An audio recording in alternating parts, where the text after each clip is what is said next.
आज मैं सुनाने जा रही हूँ एक कछुआ और हंस की कहानी। एक समय की बात है। एक तालाब के किनारे टिम्मी नाम का एक अकेला कछुआ रहता था जो सूख गया था। टिम्मी एक प्यारा कछुआ था, लेकिन वह बहुत घमंडी भी था और उसे बहुत बातें करना पसंद था।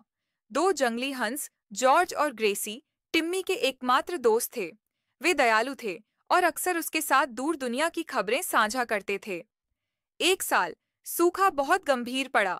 जॉर्ज और ग्रेसी जानते थे कि उन्हें उड़कर कई मील दूर एक बड़ी झील तक जाना होगा। टिम्मी रोया, ओह कृपया मुझे छोड़कर मत जाओ, मैं यहाँ इस कीचड़ में जरूर मर जाऊंगा।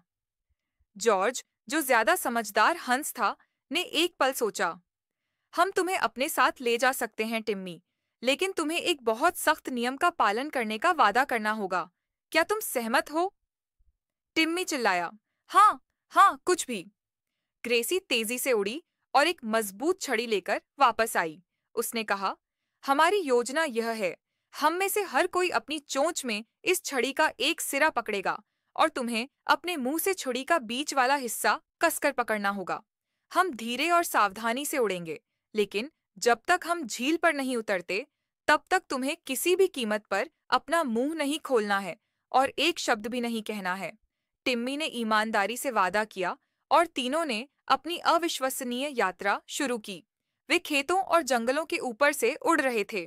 नीचे लोगों ने असाधारण दृश्य देखा। दो हंस एक छड़ी पर कछुए को ले जा रहे थे।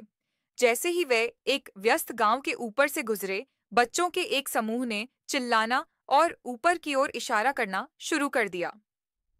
देखो देखो कितने चालाक हंस हैं। कछुए को ले जाने का कितना शानदार विचार है उनका। टिम्मी, जो बहुत घमंडी था और ध्यान का केंद्र बनना पसंद करता था, अपना वादा भूल गया। वह बच्चों को यह बताने के लिए बेताब था कि यह उसका विचार था, या कम से कम प्रशंसा के लिए उन्हें धन्यवाद देने के लिए। अपना मुंह खोलते हुए टिम्मी चिल्लाया, यह मेरा। इससे पहले कि वह अपना वाक्य पूरा कर पाता, छड़ी पर से उसकी पकड़ छूट गई और वह नीचे नीचे नीचे गिर गया और गांव के ठीक बाहर एक घास के ढेर में धीरे से धम्म की आवाज के साथ उतरा। हंस निराशा में चिल्लाए, लेकिन उन्हें झील की ओर उड़ते रहना पड़ा। टिम्मी सुरक्षित था, लेकिन वह फिर से अकेला था, जीवन बचाने वाली झील से बहुत दूर। यह सब इसलिए हुआ क्योंकि वह बोलने से खुद को रोक नहीं सका।